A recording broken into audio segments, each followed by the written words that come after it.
Hello बच्चों, आज हम क्लास 5th की इंग्लिश की वर्कशीट 25 करेंगे। इस वर्कशीट में इंग्लिश ग्रामर से these, those, this, that, full stop, question mark और एक्सक्लेमेटरी मार्क के बारे में समझाया गया है। हमारा फर्स्ट क्वेश्चन है जिसमें हमें समझाया गया है कि this, that, these and those are called demonstrative pronoun and they are used to show the distance between the speaker and the noun. This, that, these, those demonstrative pronoun कहलाए जाते हैं और ये words speaker और noun के बीच की दूरी को बताते हैं। We use this singular and these plural to refer to something that is near and we use that singular and those plural to refer to something that is far.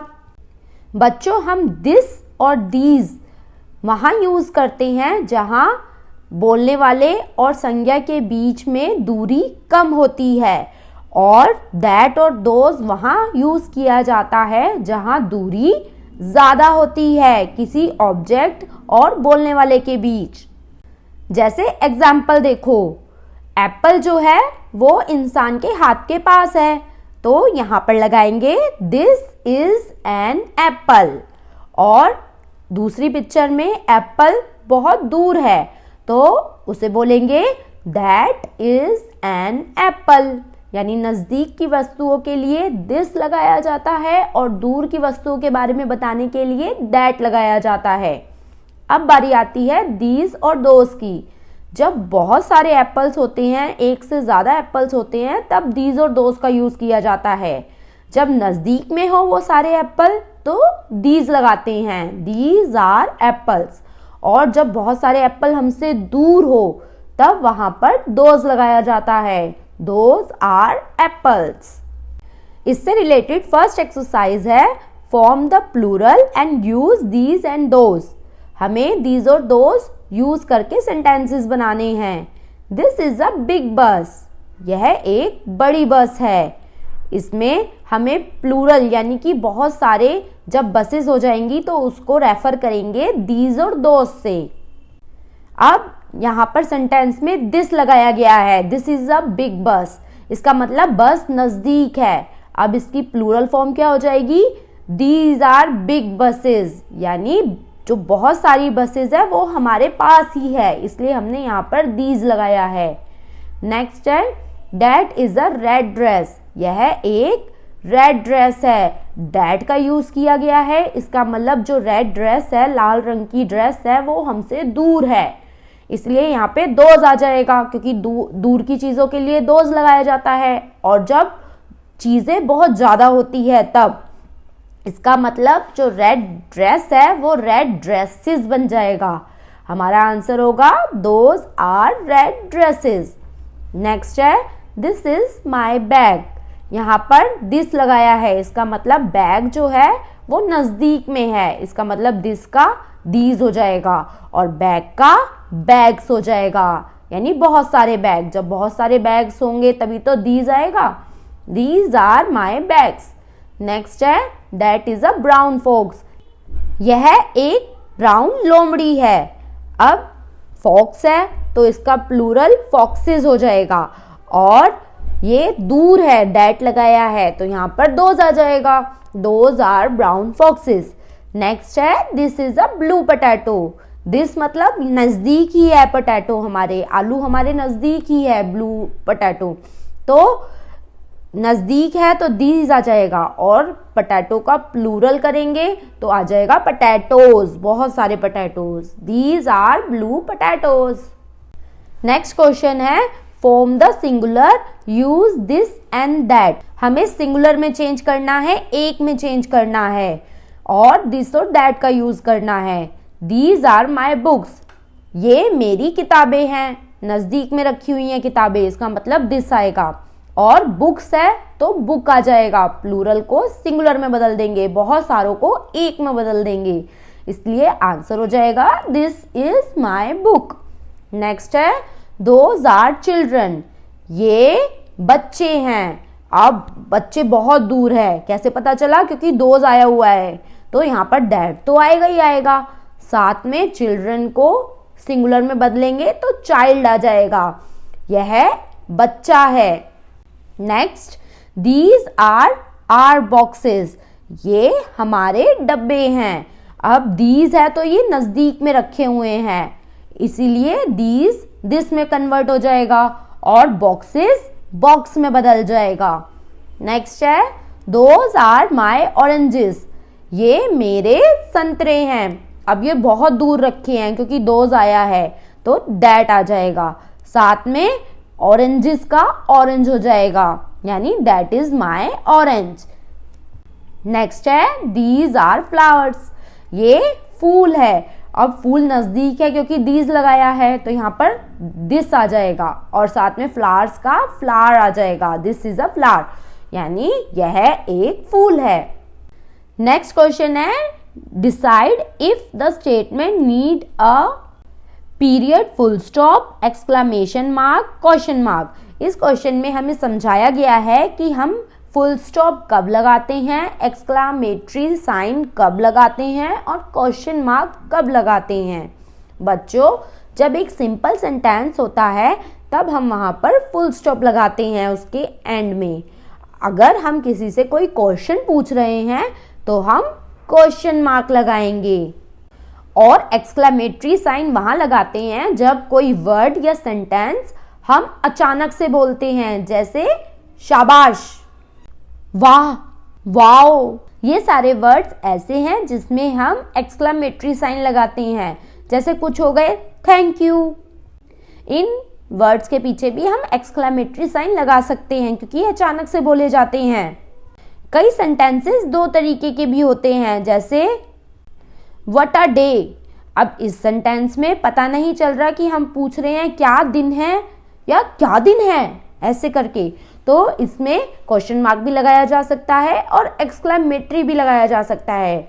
ये depend करेगा कि हम उसे कैसे बोल रहे हैं। जैसे अगर मैंने बोला व्हाट अ डे, या मतलब कैसा दिन है, तो इसमें हम क्वेश्चन मार्क लगाएंगे, और अगर मैंने बोला व्हाट अ डे तो इसमें हम एक्सक्लेमेटरी साइन लगाएंगे क्योंकि मैं ये एक्साइटमेंट में बोल रही हूँ। नीचे कुछ सेंटेंसेस दे रखे हैं, the boy ran as fast as he could, जो लड़का है वो तेजी से भाग सकता है, तो इसमें हम फुल स्टॉप भी लगा सकते हैं और एक्सक्लेमेटरी साइन भी लगा सकते हैं। नेक्स्ट है, I am having a fantastic day, इसमें हम एक्सक्लेमेटरी साइन भी लगा सकते हैं और फुल स्टॉप भी लगा सकते हैं। नेक्स्ट है, विल यू लीव नाउ, क्या आप अभी जाएंगे, तो इसमें वो क्वेश्चन कर रहा है तो इसलिए क्वेश्चन मार्क आ जाएगा। I have nothing to do today, आज मेरे पास कुछ करने को नहीं है, तो ये सिंपल सेंटेंस है, इसमें फुल स्टॉप आएगा। नेक्स्ट है, थैंक यू। अब थैंक यू हम अचानक से भी बोल सकते हैं तो इसलिए एक्सक्लेमेटरी भी आ सकता है और साथ में सिंपल सेंटेंस भी हो सकता है थैंक यू, तो इसलिए फुल स्टॉप भी लगाया जा सकता है। नेक्स्ट है, व्हेन विल यू स्टडी, तुम कब पढ़ाई करोगे, तो इसमें क्वेश्चन पूछ रहा है इसलिए यहाँ पर क्वेश्चन मार्क आएगा। नेक्स्ट क्वेश्चन है, combine each pair of sentence using a comma and the word given in a bracket. हमें कॉमा से और ब्रैकेट्स में जो वर्ड्स दिए गए हैं उससे सेंटेंस को कंबाइन करना है। जैसे इसका आंसर है, I want some cereal but the box is empty. इसमें हमें दो सेंटेंसेस को बट से ज्वाइन कर दिया है और एक सेंटेंस बना दिया है। नेक्स्ट है, she did not go to the park, it was too late in the evening. इसे हम फोर से ज्वाइन करेंगे। She did not go to the park for it was too late in the evening. Next है, I really like chocolate cake, I am too full to eat more. इसका answer होगा, I really like chocolate cake but I am too full to eat more. Next, we can have rice for lunch, we can have noodles. इसे हम और से join करेंगे। We can have rice for lunch और we can have noodles. हम lunch में या तो राइस खाएंगे या हम न्यूडल्स खाएंगे। They will go to the market, they will go to the park. इसे एंड से जोड़ेंगे। They will go to the market and they will go to the park. वो मार्केट जाएंगे और पार्क जाएंगे। Preeti finished her homework we can go and play outside now. इसे हम so से ज्वाइन करेंगे। Preeti finished her homework so we can go and play outside now. Preeti ने अपना होमवर्क कंप्लीट किया ताकि वो बाहर जाके खेल सके। नेक्स्ट क्वेश्चन है fill in the blanks using the comparative form and superlative form of adjective.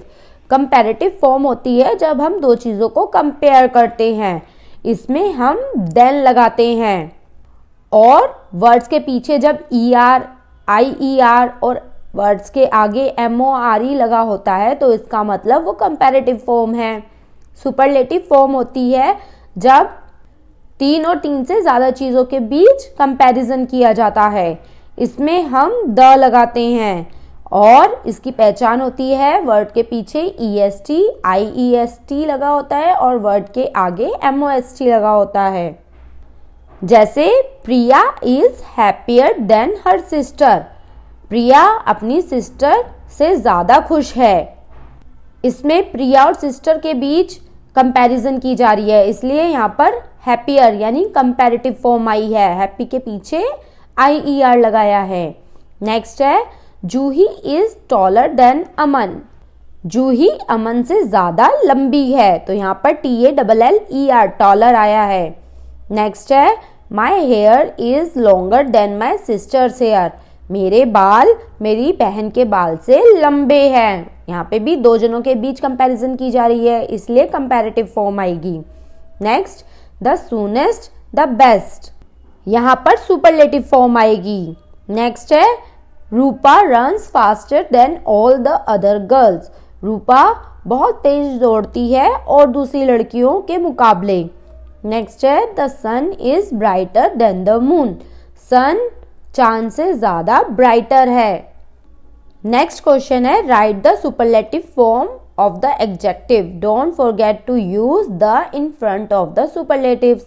हमें सुपरलेटिव्स फॉर्म यूज करनी है in fill in the blanks में। हमें एक बात हमेशा याद रखनी है कि सुपरलेटिव फॉर्म के आगे द लगाया जाता है, यही इसकी पहचान भी होती है। फर्स्ट है I am the tallest in the class. Class में सबसे ज्यादा लंबा मैं हूं। इसमें 3 से ज्यादा 2 से ज्यादा लोगों के बीच कंपैरिजन की जा रही है।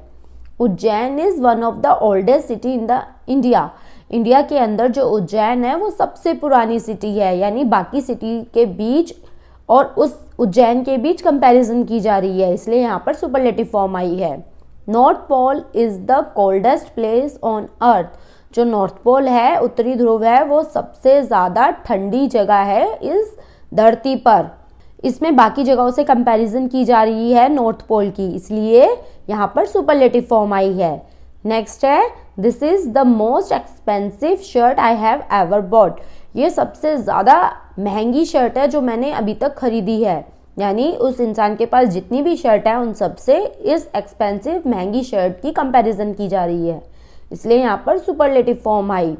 नेक्स्ट है New York is one of the busiest cities in the USA. USA में जितनी भी सिटीज है उनमें से सबसे ज्यादा न्यूयॉर्क बिजी शहर है।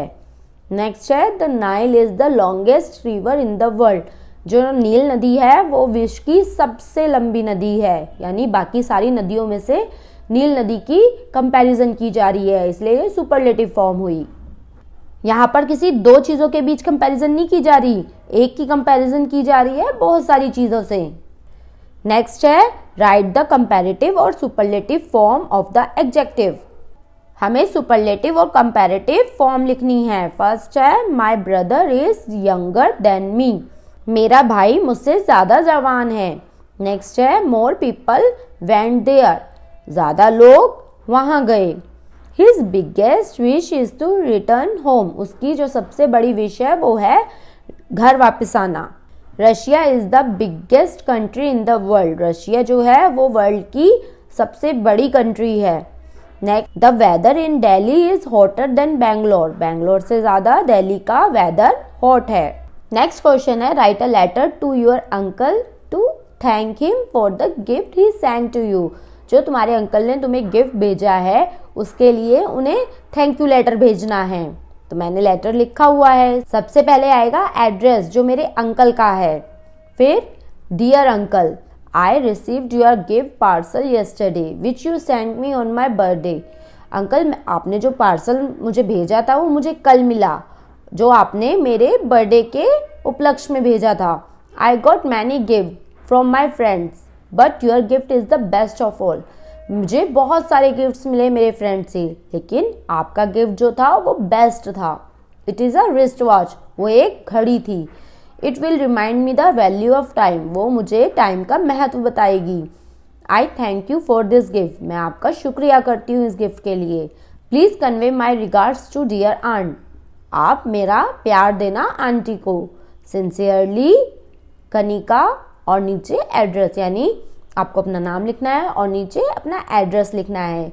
सबसे नीचे उसका एड्रेस आता है जो एप्लीकेशन या लेटर लिखता है, और सबसे ऊपर उसका एड्रेस आता है जिसको वो लेटर या एप्लीकेशन लिखी जा रही है.